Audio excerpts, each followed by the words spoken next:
Hello, welcome back to the Dark Vale Brewing channel. My name is Tim. Good to see you all. If you're a first time viewer of any of my rubbishy videos, big warm welcome to you. Counselling will be advised and offered to you after this video.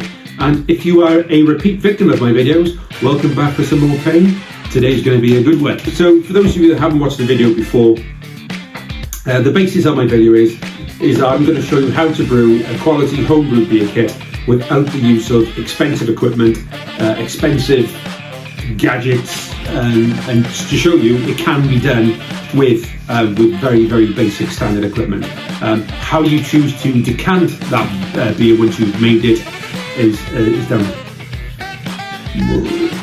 I do apologise. It was a small whipping creature that I ate earlier on. I think it might have been a squirrel.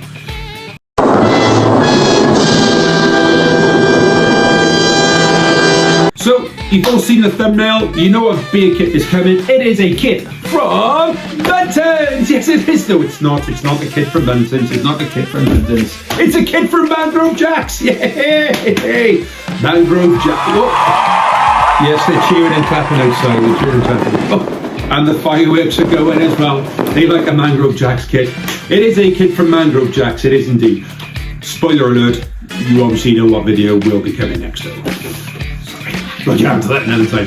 But it is a Mangrove Jacks kit, and it's not only a Mangrove Jacks kit, it is one of their craft series, pilot batch, limited edition, Belgian Triple. Now I like a Belgian beer. Now if you've seen one of my videos before, I've done a Belgian beer and it was absolutely phenomenal. I absolutely loved it. It was very strong, extremely strong. But it was a stunning beer nevertheless. It worked out great. Even tweaked it a little bit as well, which worked out nicely. But this we have, so let's see what it's all about first, is it? Is it? Let's see what it says on the packet. So taste it, I'll be sounding like that once I drunk this, once you find out what the EBV is. Oof, Jesus Christ on a bike. So we have a medium bodied triple with complex fruit. I'll start again. A medium bodied triple with complex spice, fruit flavour and aroma, followed by sweet, grainy malt notes and a gentle warmth in finish. Poured amber white with a white head. So we're using Belgian Triple beer yeast at 20 grams, 50 grams of Saz hops. I've never used Saz hops before, so that's going to be interesting. Has a bitterness rating of 2 out of 5 and IBUs of 18 to 24. And as it says on the packet, it pales. What in God's holy name are you blathering about? You'd swear I've had like 5 or 6 of these already the way I'm speaking today. It pours a pale amber in colour. The ABV for this beer is not a shy one. No, it comes out at 8.2%, which is going to give you a proper kick in the dick. Stomach. So that's really going to knock your socks off. And it makes approximately 16 litres. So for me, 16 litres is going to make 3 kegs, 3 5-litre kegs, and a bottle or 2. So that's what we got. 3.2%. Christ. I think this is the beginning of a beautiful friendship. So if you've not brewed Mangrove Jacks before, you'll see that they're different from most other beer kits in that there's no tins involved. Okay, it's all contained, and I can feel them now actually. It's all contained within a single pouch. Yeah. So this pouch contains a dry section, which I think this is, because I can feel which this side is, because I can feel the hops just by there, and a wet section.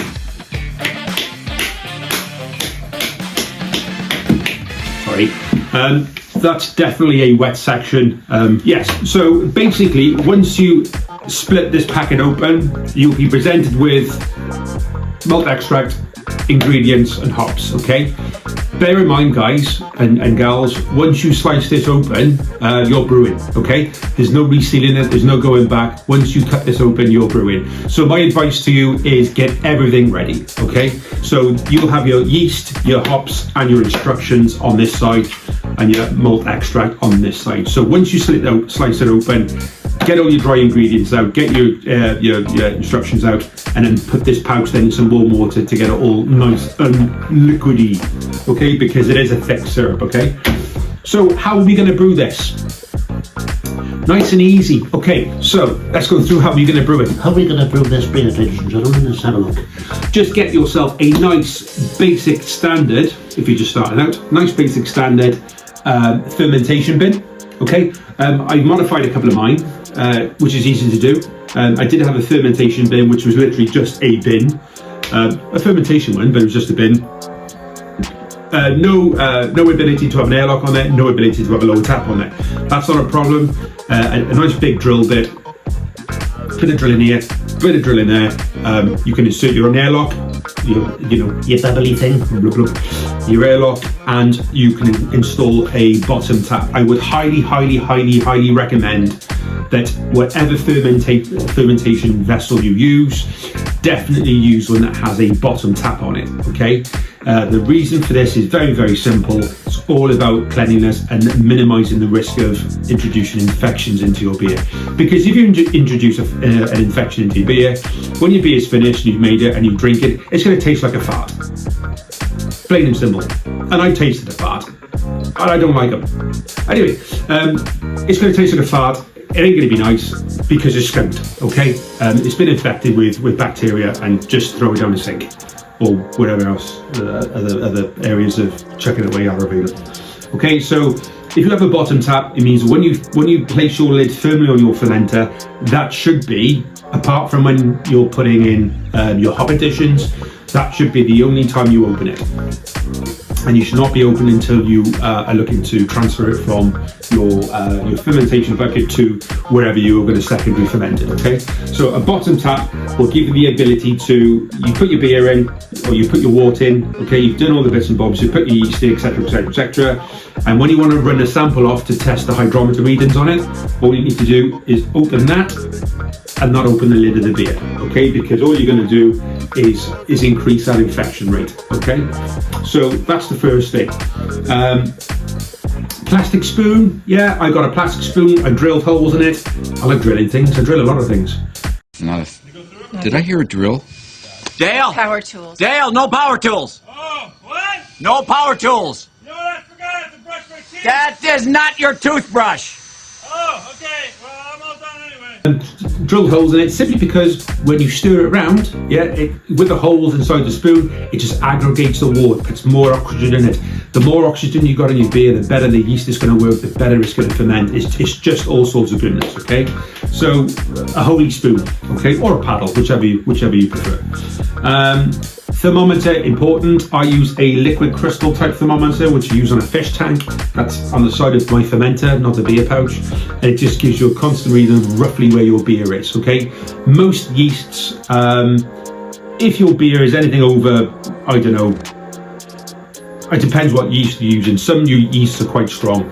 If your water temperature is really high, you risk the chance of killing your yeast, depending on what style of yeast you're using. Okay, if your water is too cool, your yeast will struggle to activate. Okay, which means they'll basically remain dormant. So you need to have it on that sweet spot, normally between 20 and 25 degrees. Okay, so that's why thermometer is important. Okay. Excuse me, who said you could go to sleep? Never mind. There we go. What else do you want? Hydrometer. Hydrometer is very important. A very simple piece of kit as well. Hydrometer will tell you where your ABV is, and also it will tell you when your beer is finished fermenting.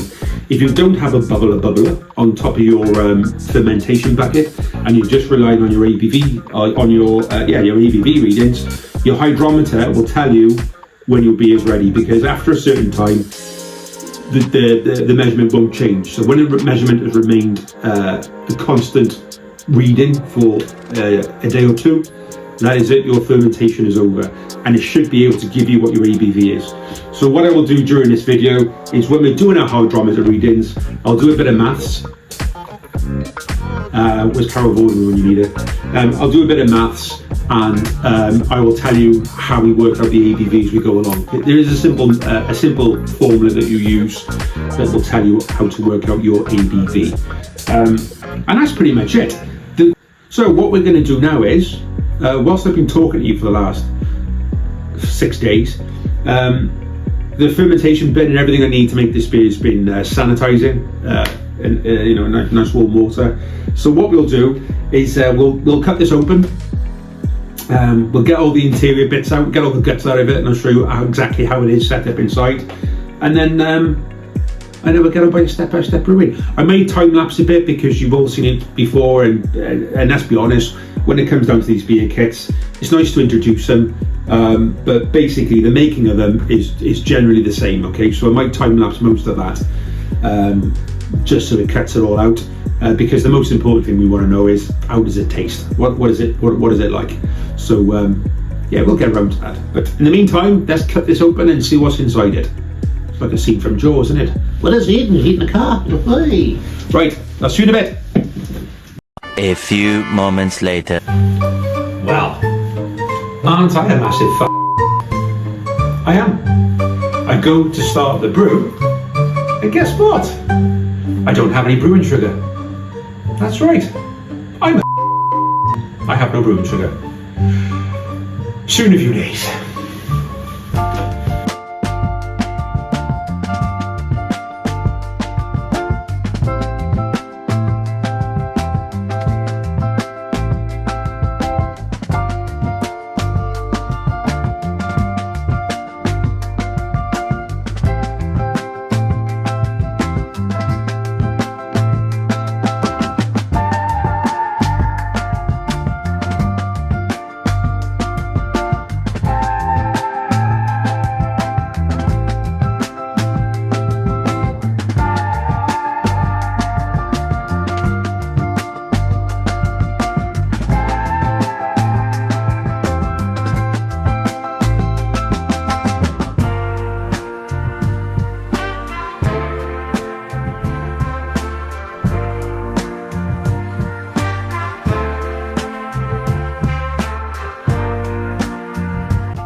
So while we're waiting, anyone know any jokes? No? Well, apparently NASA are launching a new space mission to say sorry to all the aliens for all the disruption they've caused with all the satellites and so on, and they've called it Apollo G. Spoke to my friend the other day. He wasn't happy. His dog Minton ran off with a shuttlecock whilst they were playing. Badminton. Spoke to my gym instructor last night. I said, is there any chance you could teach me how to do the splits? He said, yeah, no problems. He said, how flexible are you? I said, well, I can't make Tuesdays. Oh, come on.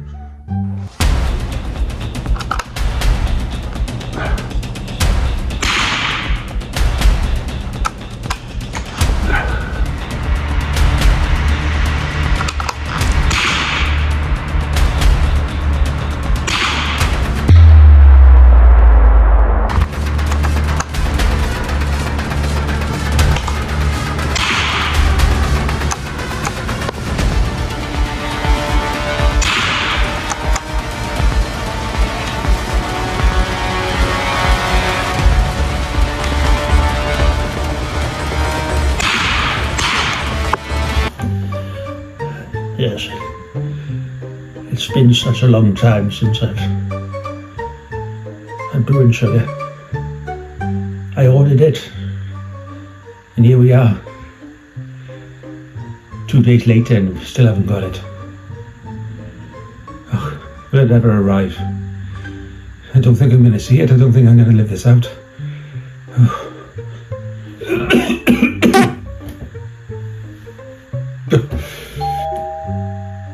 Jibbity cricket. Could that be it? Good news. We have brewing sugar. Yes. It didn't take years, despite my bloody childish video. I'm an impatient child, aren't I? No, I put the order in and it arrived within 3 days. So yeah, big shout out to Brew to Bottle. They don't support this channel. They don't sort of support me anyway. I just always use them for hops, for cleaning fluids, for brewing sugar, for anything I need really. Brew to Bottle's always got it. So yeah, we're doing well, doing good. Always well packed. Always well packed, and you go 1 kilogram of brewing sugar. So yeah, maybe we should crack on and get some brewing done. I think so. Right, see you later. Okay, so the time has come. We're going to cut this bad boy open. Remember, once you cut, no going back. Oh, Christ. Once you cut this open, we're in, that's it. No turning back. No turning back. Christ, there's no cutting through either. Sanitize your scissors as well. I've covered these in boiled water. So they are clean. Oh, there we go. We are in. Straight away we get that lovely, beautiful smell. So, I don't know if you can see it, because I don't want to tip it, but there we go. Actually, I'll do this. Wait one. There you go, there's your wet compartment, there's your dry compartment. So you can see how we are separate. So there we go. So in our dry section, we have Belgian Triple hops. We have Belgian Triple yeast, 20 grams. What was that? 20 grams of hops as well, I think it was. And then we have our instructions. So what I'll do, I'm going to go and put this in some warm water, not the instructions because you won't be able to read them. I'll go and put the pouch in some warm water just to get this all nice and liquidy and a good consistency so we can pour it out. And then we'll go through the instructions of what we need to do. Perfect.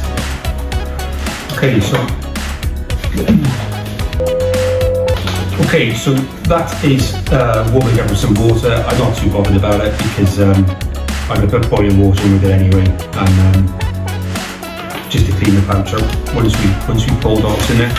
But the instructions. Please refer to the.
Okay, so we are done as quick as that. So we're up to about 18 litres on there.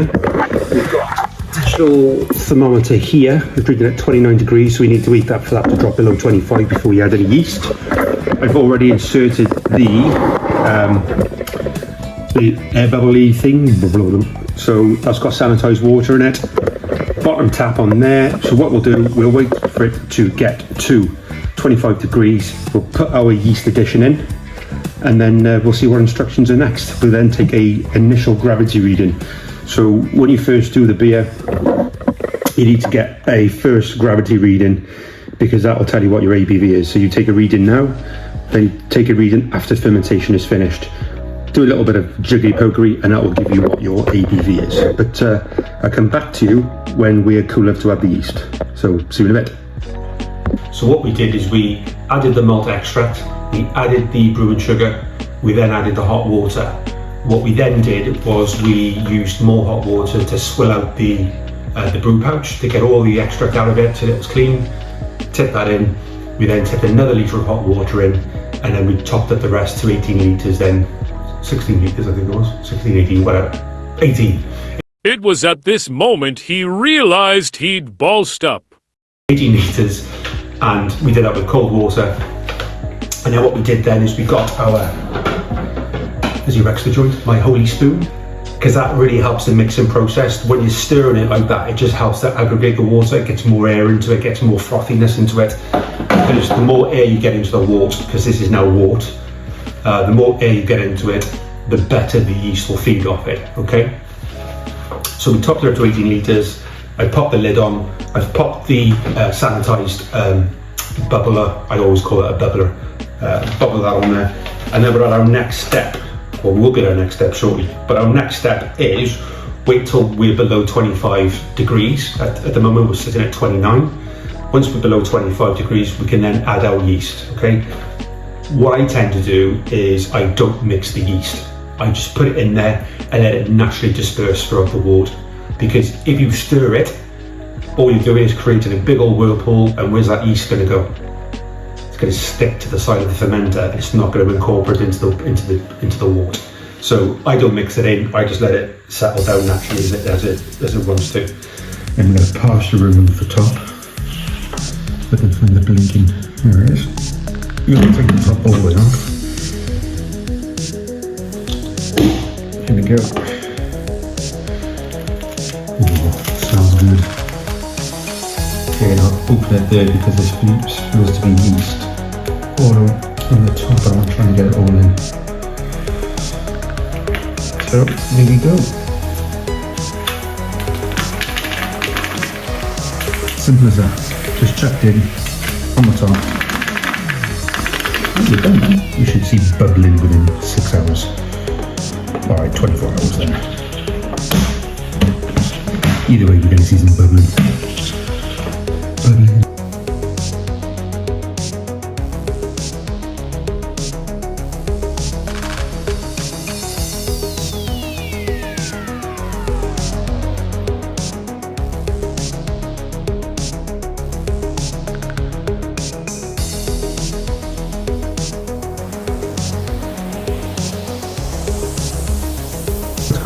Okay, so it's the next day.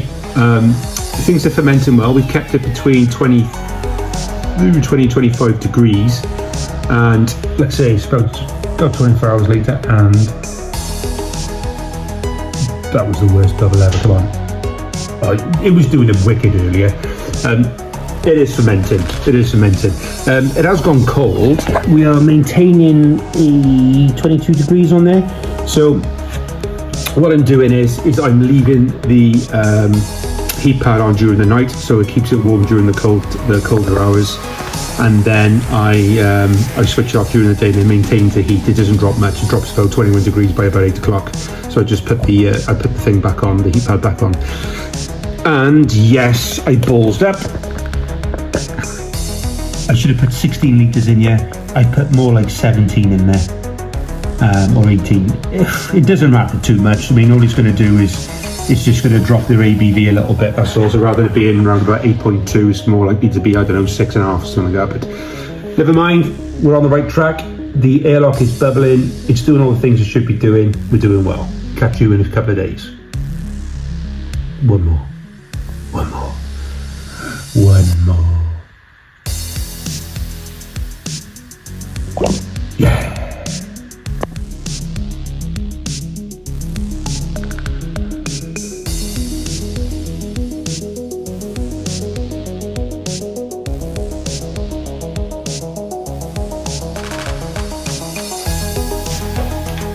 Okay, we're down to 0.20. Time to dry hops. Yeah. There are just scissors. This is my favourite part. Just I can smell these all day. Oh, perfect. Right, same thing with these. Scratch them on the top. don't mix them because they'll naturally blend in with the beer. So don't go stir it, just scatter on the top and let it naturally mix in with the beer. It's very quick. There's our beautiful hops.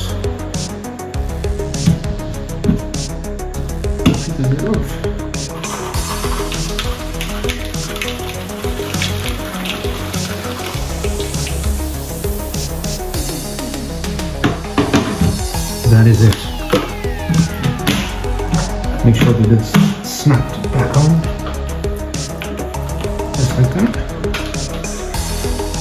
That is it.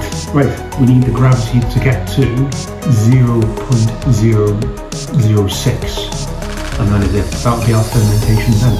So I'll catch you when fermentation's finished. We're going to kegging. See you in a few days.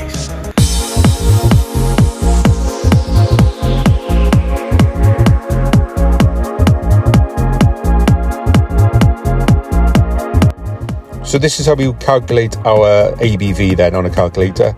So we type in original gravity of 1.060. We then take away our final gravity of 1.006, equalize that, and then we times that by 131.25, and that gives us an ABV of 7%.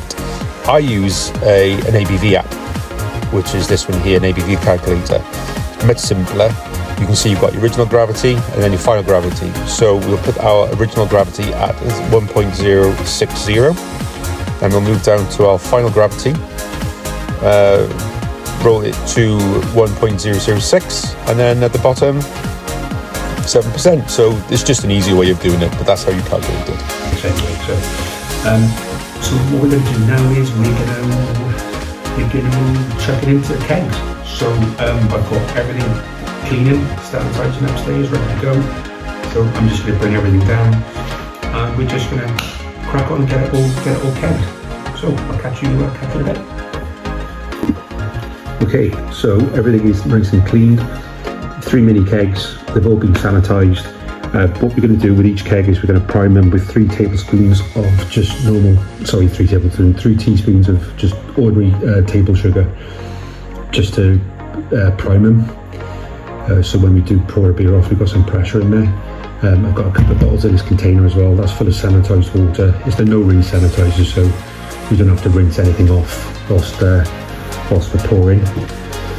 And there's the finished beer. I haven't taken the lid off it yet, but we can use an auto siphon just to get the process started, and fill up a couple of bottles as well, I think. So yeah, we'll start the process, I think. So there's our auto siphon set up. I normally miss the set in the keg there. All we need to do is just draw it up slowly.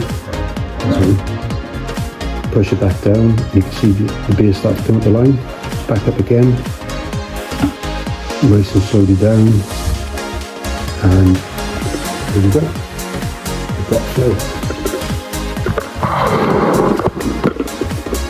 That's about this is this little throttle connector here. So when you want to stop pouring the beer, just clasp that tight and the flow of beer stops. So yeah, it's a good little bit of kit. Right, we'll get on with it.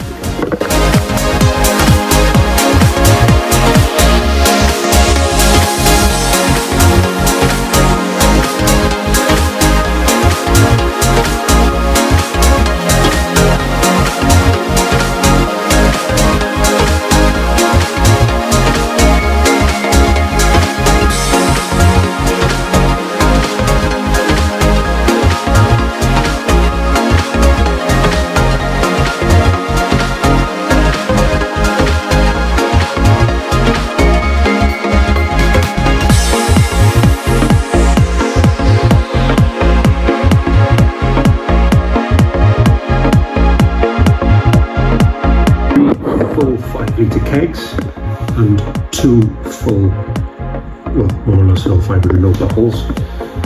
Not that much wastage. We're pretty much at the layer of the trub. So yeah, we've got a good yield out of it. Pretty much got all of it out. Happy with that. Okay, for the kegs then, we've got these rubber bands that we're going to put in that allows your beer spike for your beer machine to go through. So yeah, we'll just give them a bit of food-friendly grease and pop them in, and we'll be all done. Okay, so goes the first one.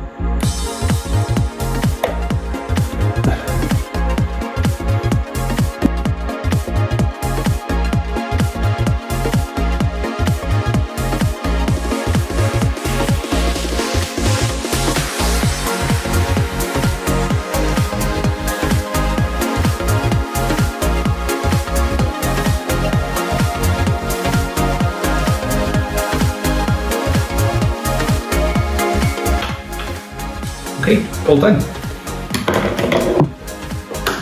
Fermented, kegged, bottled. I'm quite happy with the results as well. It's a dark amber beer, but it looks nice and cloudy at the minute. Nice and cloudy. It looks cloudy at the moment, but that will clear as it conditions. So this is what we call a bottle conditioned beer. So there's sugar tablets in there, carbonation tablets in there. So basically when this bottle's finished brewing or finished secondary fermenting, there'll be a little sediment bed in there. But that's all the rage these days, isn't it? So yeah, so I'm really happy with them. They'll go nice and clear. Yeah, I'm happy with those. So we've got 2 of those, which is good for a sample to see what it's like. And we've got three full mini kegs worth. So we've got 15 litres of in the kegs and 2 500ml bottles. So yeah, I'm really happy with that. What I was going to do was I was going to split the video up and have the making process and then finish it and then do the tasting process. I don't think I'll do that. I think I'll keep it all in one. So I'll be back with you in about 2 weeks when secondary fermentation and conditioning is taking place, and we'll have a taste test of it. I say 2 weeks. It'll be 2 seconds for you. It'll be 2 weeks for me. So yeah, so I'll catch you when it's time for tasting. Thanks for bearing with me so far, and I'll speak to you soon. Cheers.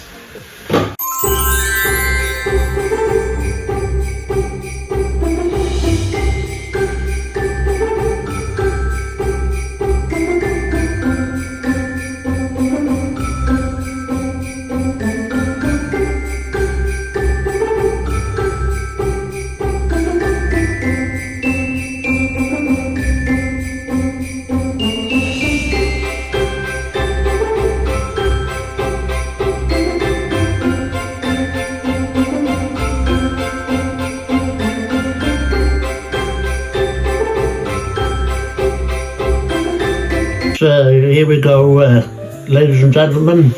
Here's the beer, all nice and finished. Yes, it's a nice looking drop, isn't it? Yes, very, very nice.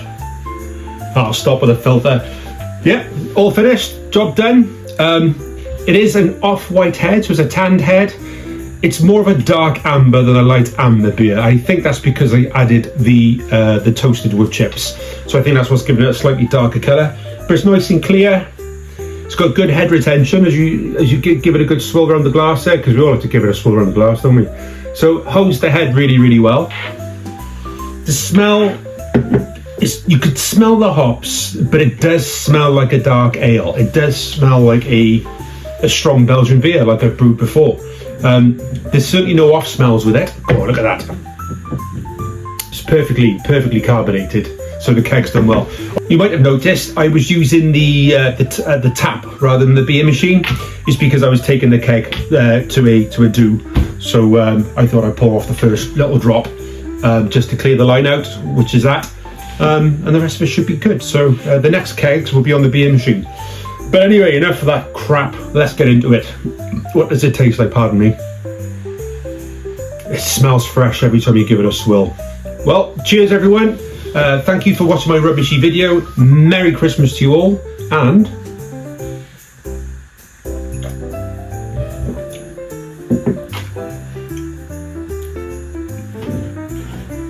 I like that. That is nice. That is a good beer. You know I'm crap at flavour profile, so I'm not going to bore you with it. What I will say to you is you get the nice little bit of smokiness hit from the wood chips. There's a slightly hoppy taste to it. No off tastes whatsoever.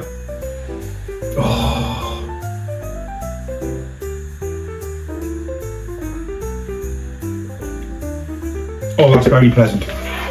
That is very pleasant indeed. Good job. Well done, Mangrove Jacks. I like that.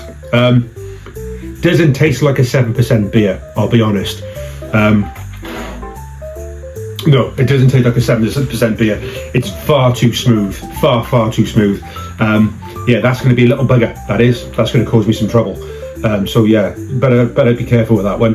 But look, every time you give it a swirl, I can't keep doing that. Every time you give it a swirl, it just reanimates that head look. And you get some nice lacing up the glass when you give it a tip, which you've already seen. But oh, I love that. That's a win. I'm happy with that. I've got 2 kegs of that to go. No, it's a winner. So thank you for sticking around. So that's it. The next video I'll try and do a bit quicker. I'll try not to sort of flower it up with bloody talking and waffling and mucking about. If you've watched the video for the entire process, well done, congratulations, you are warriors. If you've skipped the entire video just to this end bit, I commend you anyway, because I would have done that. But other than that, guys, thank you all very much for watching. Thank you all very much for subscribing and following and whatever else you guys do. Please leave any comments you want in the comments box. I'm always learning. It's never a perfect process. If there's things I've done wrong, things I could do better, please let me know. I'll always take advice off anyone and everyone. But all I got to say is thank you for sticking around. That was Mangrove Jacks Belgian Triple. Well and truly brewed, well and truly phenomenal in the taste department. I can still taste it, slightly bitter, slightly sweet, bittersweet.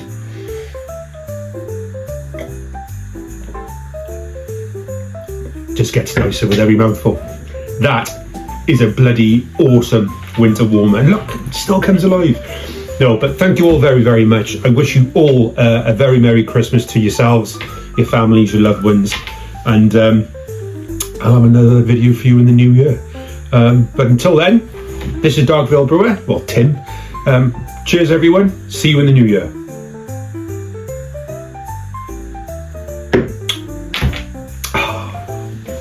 I might be hungover in the new year, because that's going to kick my ass.